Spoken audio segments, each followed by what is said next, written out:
Better stop praying. I will save my prayers for your funeral! Indie horror games have been on the rise in popularity in recent years, but there's one game in particular that caught my eye earlier this year, and that is Crisol Theatre of Idols. At first glance, the game feels like a genuine love letter to BioShock and Resident Evil, combining the artistic flair and visual style of BioShock with Resident Evil's survival horror exploration.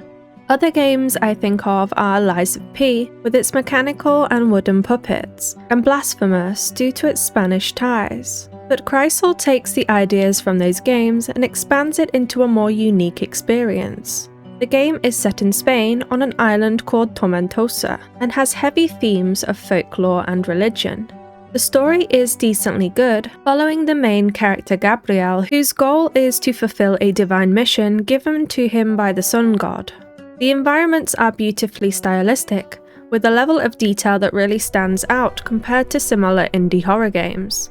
It's filled with tricky but fun puzzles, and unsettling handcrafted enemies that lurk around many corners. But there's also the main mechanic of gunplay, using your blood as ammunition to defend yourself, making it a high risk for a high reward. It's pretty unique, and I can only think of Blood Rain 2 that has done this previously.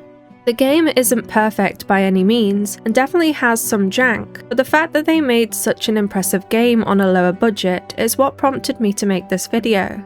It deserves to get recognition for taking already loved franchises and making it more their own style. As always, full spoilers for the entirety of Crisol Theatre of Idols, and if you enjoy my videos, liking and subscribing is the best way to support my small channel in getting monetized. Now, let's delve into the world of Tormentosa. Gabriel, my faithful warrior. Dark times are upon us, and I will need your blade once more. The game starts with a strange cutscene of the sun speaking to Gabriel, saying he is the chosen one. He wakes up on the beach with a mission to head to the cathedral without much explanation.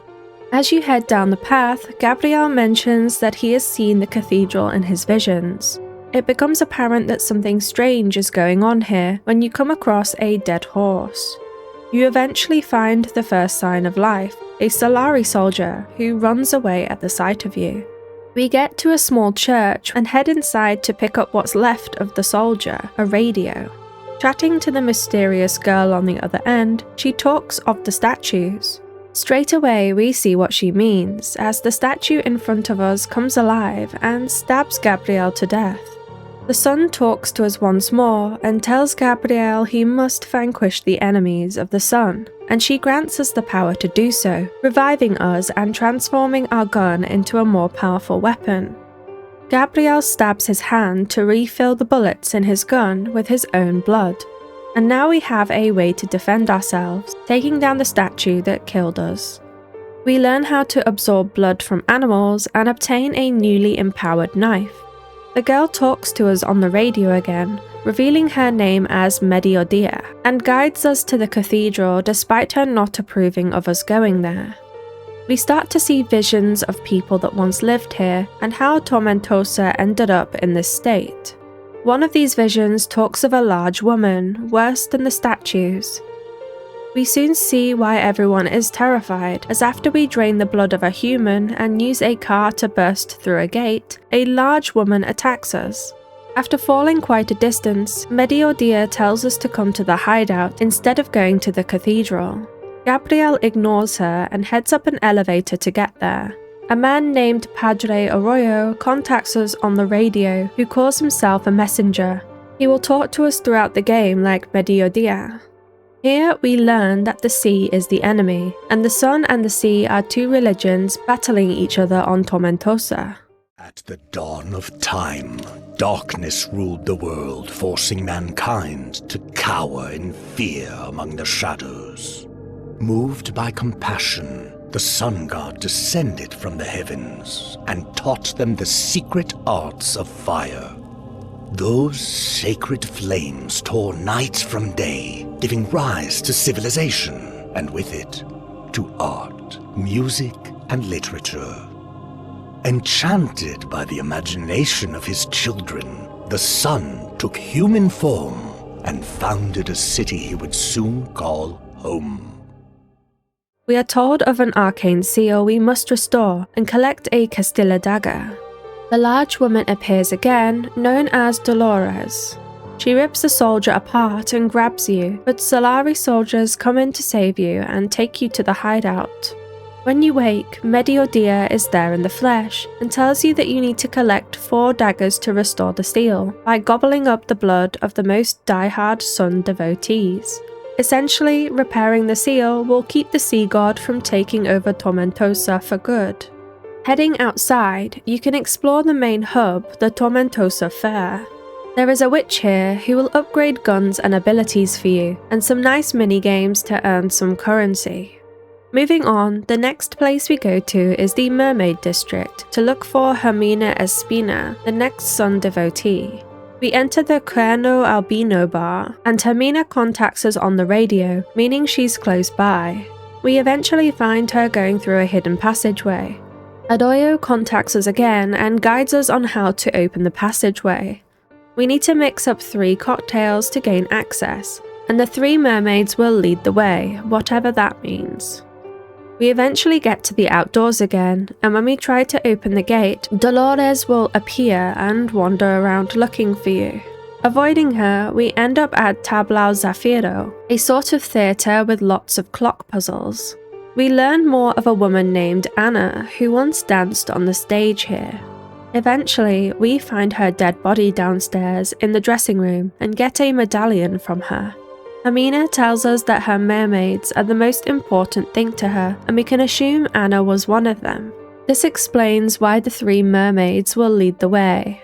Heading to La Perla Oculta, a hotel of some sorts, we solve a long-winded puzzle, and just beyond the door is the next mermaid and medallion.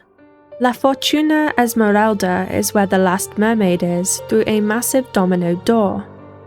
We can finally use the medallions and mix up some cocktails on the hidden passageway door, so we head back to Cuerno Albino and do just that. We get a sad last message from Hermina, telling us that we must take Arroyo down, hinting that he's the reason for her mermaids dying. After heading through an area with some weird crawly swamp creatures, we find Hermina, who has hung herself as she no longer had anything left.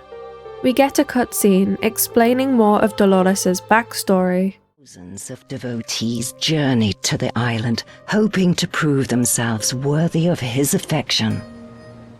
Some tried reciting beautiful poetry, others composing the sweetest melodies.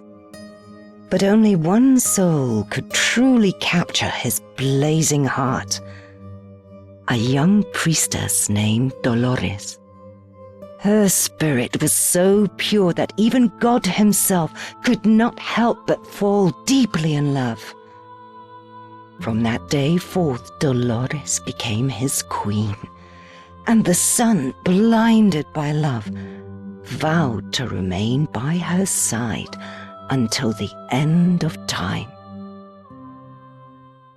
The sun actually fell in love with Dolores when she was still a human. This concludes Chapter 1, and we head back to the fair for a brief bit of respite before travelling to the Ram district. The next target is Lorenzo Hero. Lorenzo immediately tries to assassinate us with a sniper, but we manage to get by with stealth, or lack of it in my case. We try to talk to Mediodia again for help, but Arroyo replies instead, helping us once more, telling us to go through the mines instead of a direct approach. It's strange why he's helping us, especially since he is a target of ours. We do what he says though, and end up in an industrial mining facility. There are 4 sections here, and we must complete them in alphabetical order, starting with Section A. We must obtain keycards and power up the gates to each section using a switchboard. Obtaining the first keycard from Hector Hero, who worked to death here, Lorenzo threatens us when unlocking Gate A, saying that turning the power on to the facility will get everyone killed. Ignoring him, we continue on. There's a vision of the past of Sebastian Hero, who foreshadows the next enemy, these weird flying candle babies. After multiple sections of fighting enemies and avoiding Dolores, we finally grab keycard B from Sebastian's dead body. Heading to section B, we find out that an increasing amount of deaths happened at the mining facility. It seemed like the Hero family were trying to pose these deaths as accidents. This ended badly for the next Hero family member, Rodolfo, who we see in a vision was pushed and killed in the meat grinder. We eventually lead Rodolfo's remains down a series of chutes and gain keycard C. Shortly after this, we get a conversation with Mediodia, and Gabriel admits that he was raised to serve the sun and never got to choose his own path, unlike Mediodia, who chose to join the Solaris' fight against the sea. After unlocking Gate C, Lorenzo tries to encourage us to stop hunting for him for a large amount of money, which we obviously ignore. More visions of the past show us that no one seemed to approve of the Heroes, and the final member to die is Emiliana. We immediately pick up keycard D off her body and head to section D, which leads us down into the mines. The first boss of the game fights us here, a large rock guy with many faces. Taking him down, we find Lorenzo trapped in rubble from a cave-in. After he passes, we get a third dagger from his remains and get the next part of Dolores' story. Dolores only had eyes for him, and the sun in turn loved her above all creation. From their union came a miracle. The sun seeded Dolores' womb with his divine essence, making her the chosen one to bring their child into the world. Now their legacy would live on through the ages, and beneath destiny's watchful gaze, the promise of a new dawn would be born. Hail the Messiah! Hail the Son of the Sun! It shows that Dolores and the sun had a child together, the heir to the sun, and it is he who we are looking for to take down. Gabriel has some trouble comprehending this. Why would the sun send us to kill his own son? Dolores appears and tries to attack us, but another cave-in stops her. Arroyo speaks to us about it and says he will be waiting at Dolores' tomb. Back at the fair, Gabriel asks Mediodia not to hide any more secrets from him, since she knew of Dolores' son. When she tries to tell us something important, the sun stops us from hearing it. It's quite odd. Maybe the sun doesn't actually have good intentions with us. The next location we go to is the Anchor District, heading through the Cemetery of the Drowned to find Arroyo at Dolores' tomb. Entering the Anchor District, we have a long boat ride before meeting Arroyo in person. He says that the sun had been deceiving Gabriel from the beginning, but we are forced to kill him anyway when the voice of the sun orders us to do so. He falls into some water, which we must drain since Gabriel cannot swim. We eventually get to the Tower of Judgment to look for Admiral Castigo. There's a vision of him getting shoved into a morning star by people, a large spiked ball on a chain. Clearly he's done something bad to warrant this. He's actually still alive in there and begs you to let him out, only for the star to ascend out of reach. Mediodia says that they punish people by burning them alive here, and as we exit, we see that the morning star has been engulfed in flames. The screams of Castigo echo until he dies. We find our way to the morning star and solve a ridiculously confusing puzzle, making the star ascend further. We repeat this twice more, heading further and further up until we can absorb his blood and get the lever of the sun. Before heading back outside, we have to fight another rock boss again. We end up going back to the tower, but head into another section of it after this. On an elevator ride, we admit to Mediodia why we are on Tormentosa. Gabriel also says that he thinks the sun is hiding something. Finally, entering this part of the tower, we must locate the golden statue to get another lever. It's basically the same as the other tower. Absorbing the body in the golden statue, we are given the lever of the sea. This enables us to lower the water where Arroyo died, and we head back there to use the levers to solve a stained glass puzzle. Upon heading down here to Dolores' tomb and finally getting the dagger from Arroyo's body, there's another Dolores and the sun cutscene. The prince was both divine and mortal, a living symbol of the bond between God and his people. The child, true to his lineage, soon showered the island's inhabitants with miracles. But the overwhelming power that radiated from him would also seal his fate. On the first anniversary of the prince's birth, the sun, without a shred of remorse, tore him from his mother's arms and cast him into the sea until his flames were extinguished forever. The sun actually cast their son into the sea on his first birthday, as he feared that their child would become too powerful. Dolores, understandably, is distraught by this. After the cutscene, Dolores leaps down into the battlefield, and we have to fight her properly now instead of cowering in fear. We use the power of the sun to launch her anchor into her chest, and she falls to the ground. When we leave, Mediodia says that the fair is being overrun by statues. Gabriel hurries to try and get back to the fair to help out. Once he heads outside, the sky is raining with blood. We head back through the streets, fighting many statues on the way.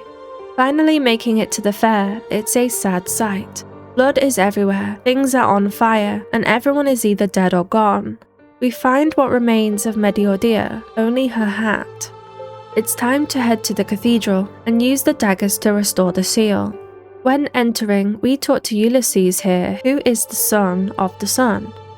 Gabriel is here to kill him, but Dolores, still alive, tries to stop us once more by revealing a massive twist in the story. My lord, I see unrest in your eyes. Has something happened? This child, Dolores, he should have never been born. What do you mean, my lord? He is your son, our miracle. I have seen what lies ahead. A fate where even death itself fears him. A future where nothing remains. Only emptiness. He's just a child! You cannot condemn him for sins he has yet to commit! If we stand by his side, if we guide him, none of that has to come to pass. I beg you, reconsider. My love, we cannot take that chance. If you do this, I will curse you. I will not rest until your reign withers and your name is lost to time. The sun will not burn forever, and when you fall, I will be there to see it.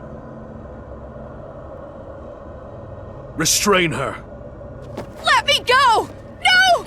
No! Stop! I am sorry, my little flame. I am so sorry. Gabriel is actually the sun, and aims to kill his own child for good.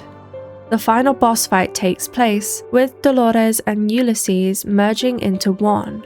Gabriel only wants to kill Ulysses, but he has no choice and kills them both. Gabriel then renounces his lineage and past and places the daggers on the seal, stopping the sea from taking over Tormentosa. To top it all off, Mediodia is actually alive and continues to be by your side. As long as the sun keeps rising, there's always another chance. And that's the end of Crisol Theatre of Idols. There's a lot of story elements that are not explained in detail, and some of it is a little confusing, but the twist at the end completely blindsided me. It makes the story memorable and interesting, and I definitely think the story is a decently solid part of the game.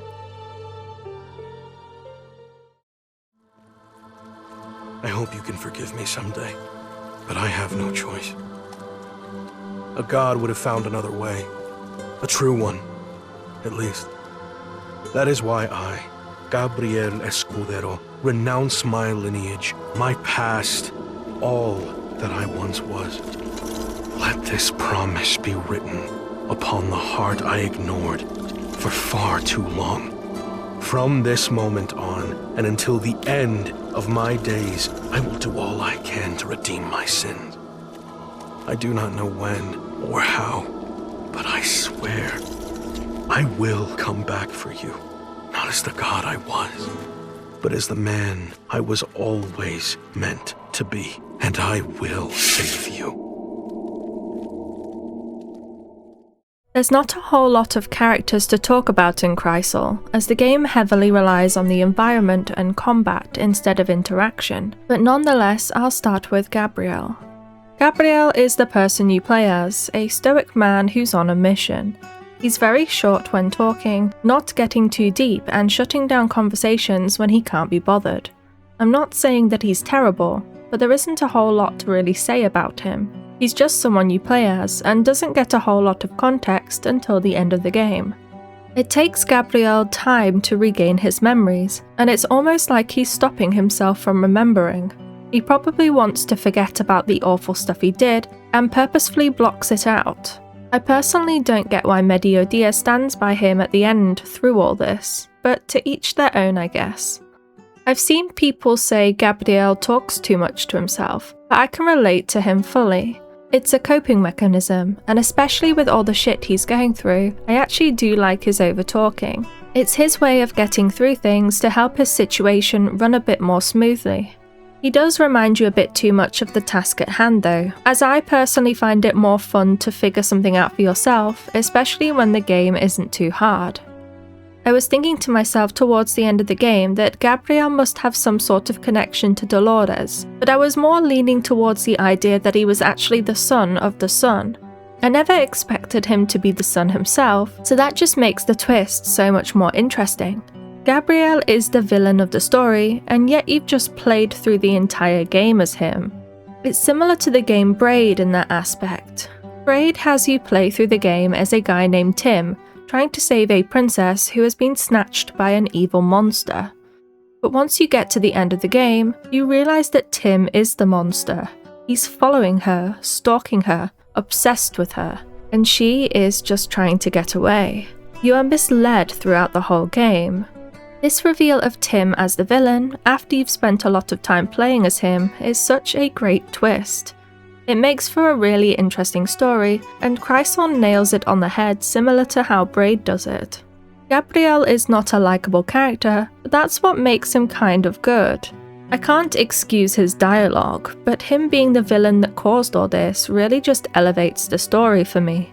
Without that twist, I feel like the story would have just been pretty lackluster.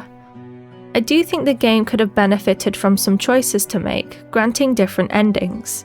There's only one ending, where you kill Dolores and Ulysses, and Mediodia supports you at the end. Maybe some choices on whether to be cruel or not to Mediodia. I just think it would have been really cool for her to betray Gabriel at the end after finding out the truth. Or Gabriel, riddled with guilt, can't bring himself to murder his son again, because he would have to kill the one he loves too. It would have definitely added more replayability to the game.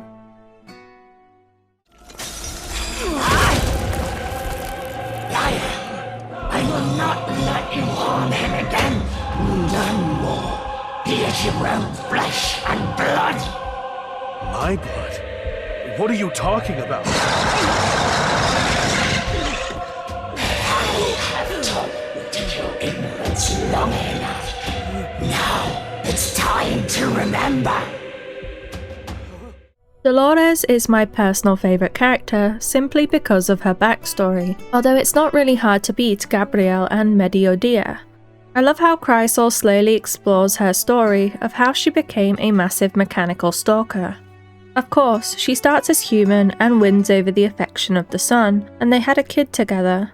However, the sun, too scared to risk his and Dolores' son from becoming more powerful, cast him into the sea, where his flame got extinguished.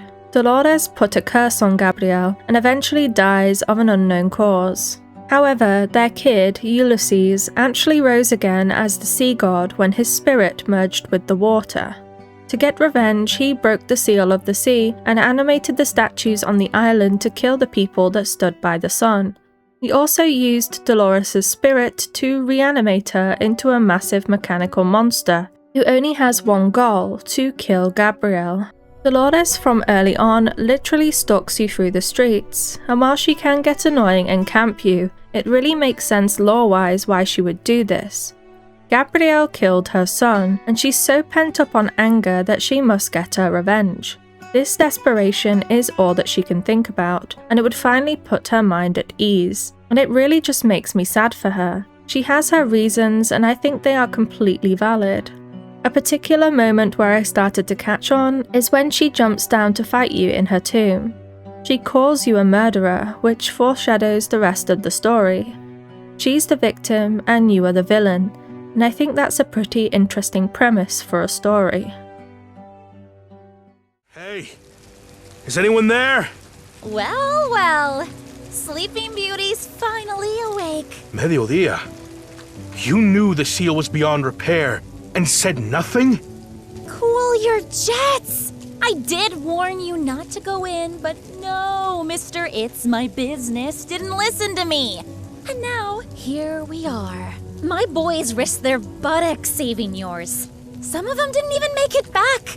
But hey, who's counting, right?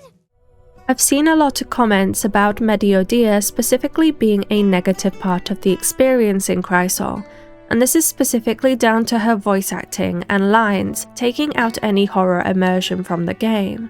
I do agree to some extent. Her English voice acting is quite annoying, and I understand why people think she feels out of place for this setting. When you first interact with her, I was shocked to hear her voice, a bubbly and, let's be honest, e-girl sort of voice. It's like she's put in the game specifically to annoy Gabriel, as she chimes in at random points in the story through radio communication. But to be honest, I don't really hate her or anything like many seem to do. I feel like she's supposed to be a bit of a beacon of hope in a dying world, someone who's always going to be positive no matter what. You know that when she talks to you, it's a time where you can relax a bit. Her voice is annoying, and some of her lines are just really weird considering she doesn't even know Gabriel, but she doesn't ruin the game or anything for me. But I will say she really is quite an unnecessary character. She doesn't really add anything to the story. Gabriel and Mediodia supposedly work together, but you only ever see her twice in the story, once when you get to the fair and right at the end of the game. With you only using radio communication, you don't really get to build a connection with her at all.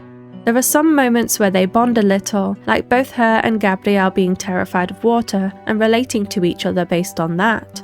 I did find it a little sad when we thought Mediodia had died, but there really isn't a whole lot to latch on to hers and Gabriel's relationship.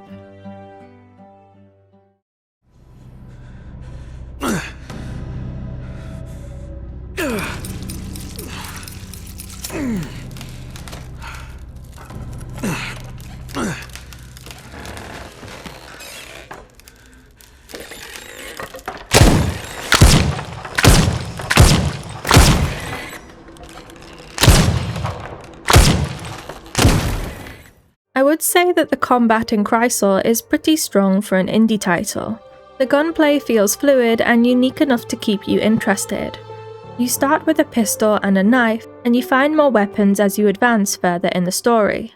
They are all decent weapons, with my favourite being the rifle. I ended up using this pretty much exclusively once I collected it. The harpoon is given to you right at the end of the game, with only a handful of enemies and the final boss left, so it seems pointless despite it being a cool weapon. Of course, using your blood, which is tied to your health bar, to reload your guns is a really unique idea. What makes it even cooler is that each gun has its own reload animation, where Gabriel injures himself to gain bullets. The pistol sends spikes into the palm of his hand, and you can see his blood filling the gun up. Or the sniper, which is a massive spike that he jabs into his hand, which he then uses to cock the gun, like it's actually insane but a super cool detail. The guns are also gorgeously designed thanks to the power of the sun helping Gabriel. I especially like the shotgun's design. I did play the game on the easiest difficulty, as I like to enjoy the atmosphere rather than making the game unnecessarily hard. This was definitely a mistake because I don't think I ever dropped below half health. There were so many syringes of plasmarine to collect and corpses to drain that I was nearly always full of blood. I definitely recommend playing the game on normal difficulty or above. Combat does have a bit of a learning curve though. You can't really move and shoot, as you will usually miss your shots. You have to steady your camera to be effective. It can feel quite slow, but it does add to the tense atmosphere, and I liked it because of this. The upgrading system for the guns is basically a copy and paste of Resident Evil. You can upgrade damage, fire rate, reload speed, and ammo capacity. There's also a skill tree giving you passive abilities like gaining lifesteal if you are low on health, and allowing you to gain collateral damage when aiming for 1.5 seconds. I didn't really use these a whole lot to be honest, but on harder difficulties some of these seem rather useful. The knife is interesting. I didn't really use it, but if you learn how to parry, it can be a useful tool. It has limited durability and you'll need to repair it to gain its full use back. You do this by finding gasoline cans and sharpening the blade on grinders found on motorbikes scattered around the world. These actually have some really cool backlaw, which is the more interesting aspect of the knife. Afilador, which translates to grinder, is a term used for a travelling merchant who sharpens objects. Afiladors are actually still a thing in Spain, where merchants will bike around, whether it be a bicycle or a motorbike, and provide sharpening services to anyone who needs it. It's cool how Crisol includes this in the game, as it actually has some real-world context. As for enemies, like many horror titles, it lacks in enemy variety. Pretty much 90% of the enemies consist of regular statues. Some of them do have different masks and weapons, whether it be pitchforks, crossbows, or bombs. An interesting Madamento page is the one on the spiked men. They pierce their flesh with thorns, making themselves feel more alive with every one. This is what makes their designs creative, as they all have a meaning for why they look a certain way. They are literally statues that have come to life, that the sea animated to take over Tormentosa. At the start, they jump off their pedestals to attack you. You can shoot at their limbs and they will fall apart. You may think you've killed something when it falls to the ground, but then they may start crawling or legs menacingly walking towards you. Animatronics have become quite a big thing in horror games, and Crisol is up there with some of the best design-wise. However, this enemy type does get pretty old quickly. The next enemy you come across are the candle babies. They are like little cherubs that fly around. The Madamento page for this enemy talks of men, including children, not being able to rest in the waters without cleansing his sins in the rite of baptism. They were to be anointed in wax, which is what the candle babies are covered in. They are quite simple. They float around and try to shoot you with crossbows. They are easy to take down with the sniper you get shortly after meeting them. Then you have the swamp monsters, who, according to the Madamento page, are silent and lethal assassins. They are actually quite loud, unlike what the description says. But that doesn't stop them from being terrifying. They look like old men but have these webbed feet, kind of like some sort of sea monster, which is fitting considering they were animated by the sea. They skitter around super quickly and they appear in basements and wine cellars mostly. Their quickness is what makes them creepy, as you don't know when or where they will appear from. What did annoy me is that they seem to infinitely spawn at paintings scattered around, meaning you feel rushed to get out of the area. These enemies only pop up a few times though, so it wasn't too bad, but they definitely could have been utilised more. A thematically cool enemy are the impish turrets that appear on walls. When first encountering them, you are in a jailed area. The turret enemies do scans of the area looking out for enemies, which is you in this case. They act like cameras, and if you go in their line of sight, they will attack you. This is very fitting for the setting they are in. They are trying to hunt for any potential escapees from the jail. Unfortunately, you can kill them, which I think is a missed opportunity to have some fun stealth sections, as much as that would personally terrify me. But that would have made for some good horror sections, as the game lacked in that aspect. Design-wise, the stained glass monsters towards the end of the game are my favourites.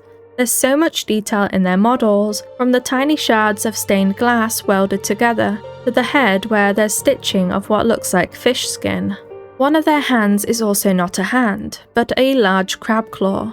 I love the sounds of them walking, and when you shoot them, they kinda clink like a glass bottle. These enemies go invisible, and you have to watch their footsteps to locate where to shoot. They can also split in two. Once you kill them, they shatter, damaging you if you are too close. Really cool design, although once again underutilized. Finally, there's the bosses, of which there are only 4. 2 of them are the same rock with many faces, and I personally didn't see a difference in their fights. It's cool how you can shoot the faces off him and he starts shattering. He's not hard to fight at all, mostly charges around and sends shockwaves to you from afar, which you can just easily walk out from. They are kind of boring encounters to be honest, although he fits into the mine section well. Next is Dolores. She is not too bad, she mainly follows you around, does slow attacks, and you have to shoot her ribcage. She occasionally goes to the middle of the arena and throws her anchor at you, spawning cherubs while she keeps up this attack.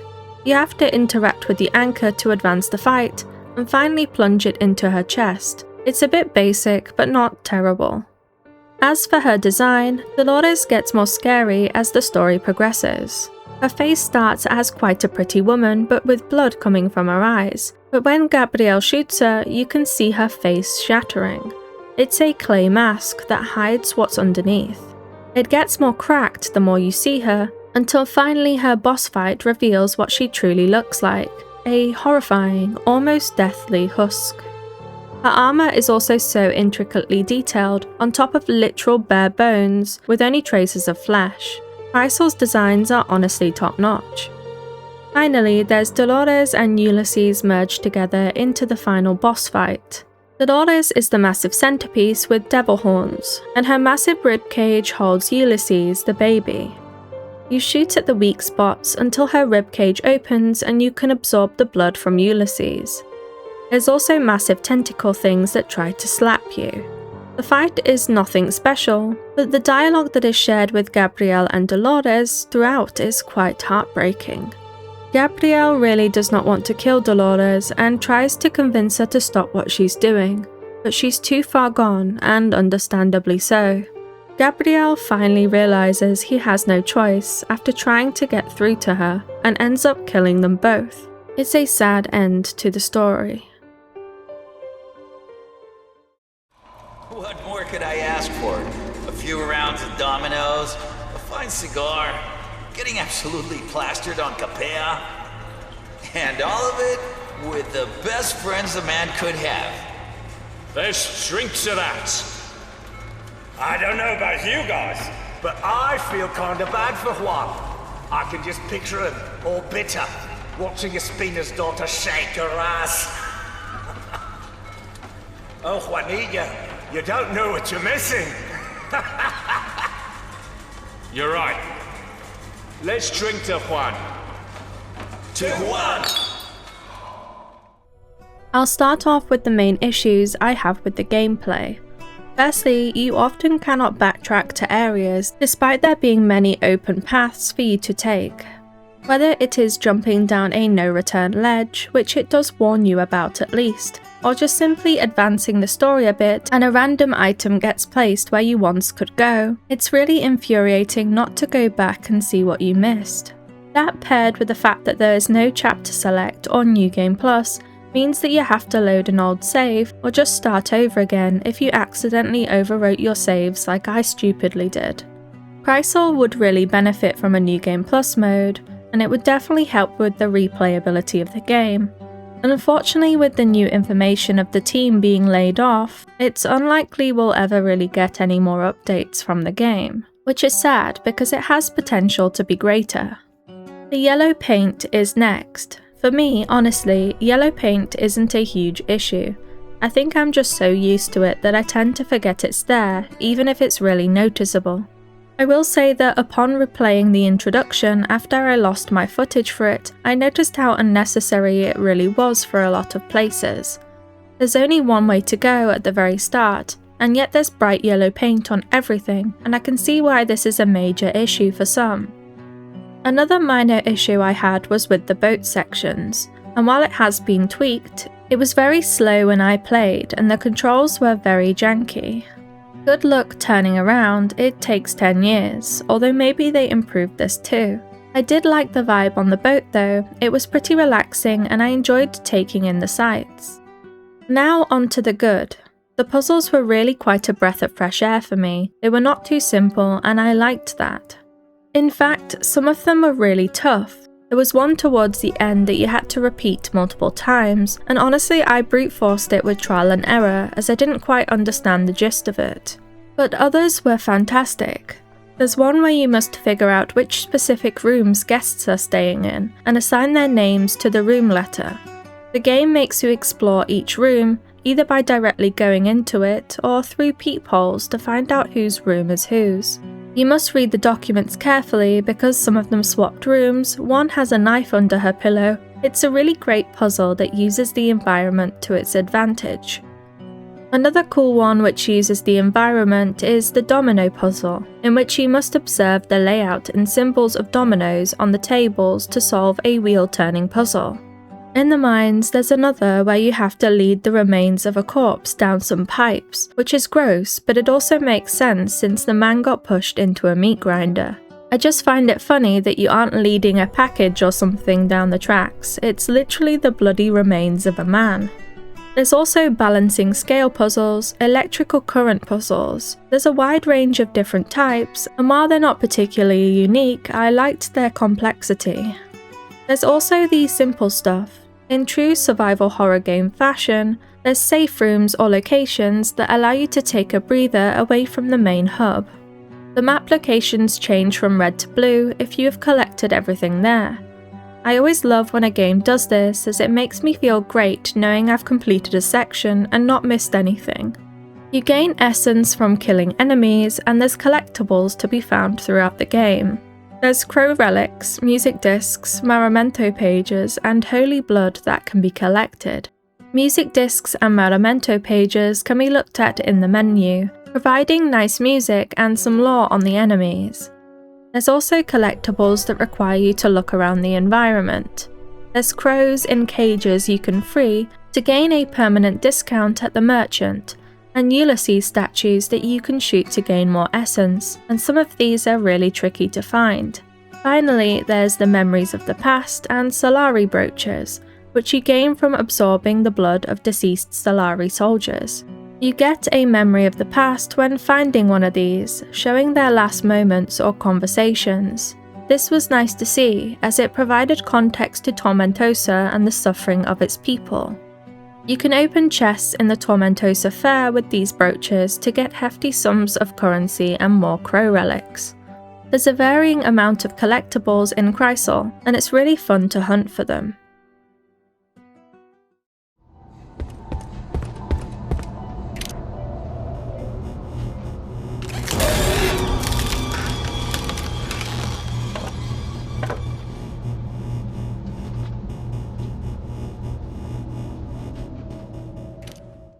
Environmental design is where Crisol excels the most. The graphics are charming, with an artistic style reminiscent of BioShock, with the added Spanish element of Blasphemous. There's a lot of detail in the environment, and while assets are reused quite a bit, the change in locations helps to build the world of Tormentosa into something memorable. How the lighting is used is one of the strongest things in terms of immersion. The whole first section is just brilliant. There's a part where you have to shimmy over a ledge next to a cliff, and it points the camera towards the sea. It's very dark, but there's some buoys with lights floating about, and an occasional lightning strike in the distance, and adding the rain to it on top of that, this kind of scenery really gives me chills. Then, as you go further in the introduction, you start to see that there used to be a bustling town that has fallen into disarray, with decorations of fairground-themed marquee lighting, some still standing, and others flickering and malfunctioning. Crisol is nearly perfect when setting the scene, and the introduction is fantastic at immersing you further in. Lighting is used cleverly in other parts too. When in Tablao Zafiro, the stage is set with mood lighting to draw your attention to the massive clock in the middle. My favourite part of the whole game is when you are solving the room puzzle. The game makes you explore the entire hotel, finding notes and clues to which room each person was staying in. Looking through one of the peepholes though, you see a destroyed dark room, with only a blue lamp that has fallen over, and a statue stabbing what I can only think to be a dead body of one of the people staying there. Another peephole has a similar look to it, destroyed furniture and flickering lights, but all of a sudden you get jump scared by a statue staring back at you. This section is just absolutely amazing with its atmosphere and lighting, and truly gives the game the creepy vibe it needed. Crisol very much feels like Resident Evil Village, with the main hub you return to each chapter after you've finished with a new location, and I honestly love this hub world. I don't know why, but I didn't actually expect there to be one. I thought it would be one linear experience, but it really adds to the charm of the game. There's many games to play and earn rewards, and it feels like a carnival, a fun place to enjoy before getting back to the task at hand. I mean, the hub is literally called the Tormentosa Fair, and there's a carousel in the middle of it, so it makes sense why it feels so joyful. There's a distinct lack of NPCs in this game to talk to properly, but the fair offers a sense of respite, people going about their daily lives but all with the same goal in mind. You can overhear conversations and get a feel for the current state of Tormentosa, and these conversations change as you return to the hub world a few times, which is a nice touch. The people start to believe in Gabriel, and gain more hope as the story progresses. I really liked this conversation of two men talking about their food, progressing with each visit. Seriously? Galurian stew again? And what did the gentleman expect? A nice juicy Ofiotaro steak? With a side of crispy potatoes. Don't forget that. Next time, you go out and hunt for food. Until then, shut up and eat what we've got. At this rate, I'm gonna start clucking.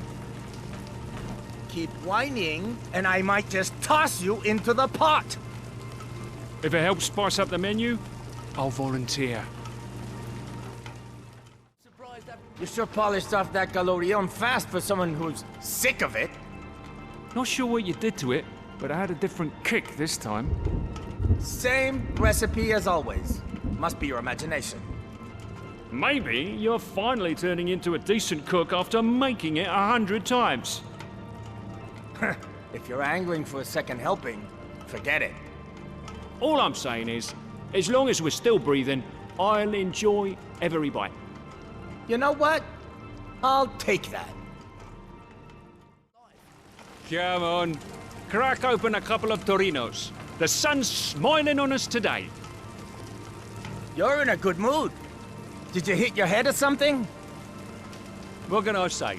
A while ago we were screwed, and now we're this close to winning. Don't celebrate just yet. It's not over. Spoken like a true killjoy. Look, once this is all over, I'm buying that Ofiotaro steak you wouldn't shut up about. I'm holding you to that. I'll order the fattest one on the menu. Even if I have to hunt it down myself. Our cook deserves the best. All of this makes it more impactful when you return at the end of the game. Tormentosa Fair is red, set ablaze, with only a vision of what the people suffered. Gabriel has failed the people who believed in him, slaughtered right before the end. Even the witch is no longer there, with only the cards left to interact with. All of that leading to find Mediodia's hat abandoned. It's a haunting lead up to the final boss. Despite having very few characters to interact with in the game, you really do feel a sense of community at the fair, and that's what makes it harder to go back there once it's destroyed.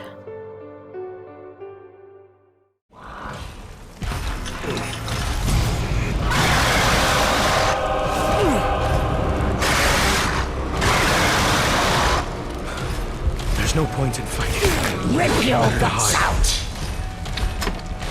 You can't run forever! You can't hide forever!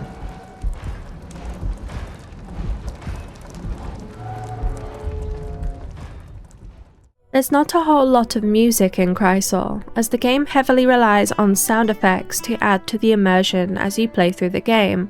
However, the music that is present is honestly beautiful.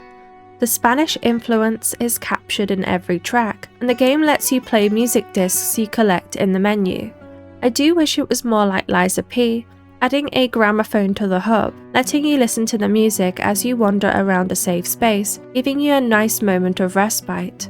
But it doesn't take away from the fact that the music is really good.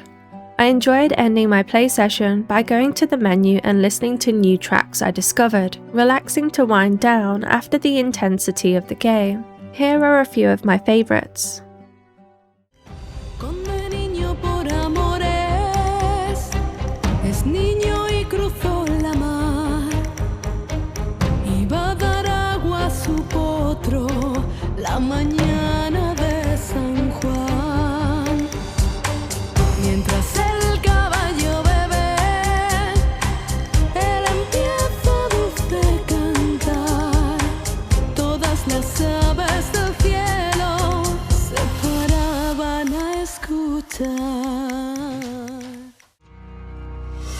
Pensando al amor cazar,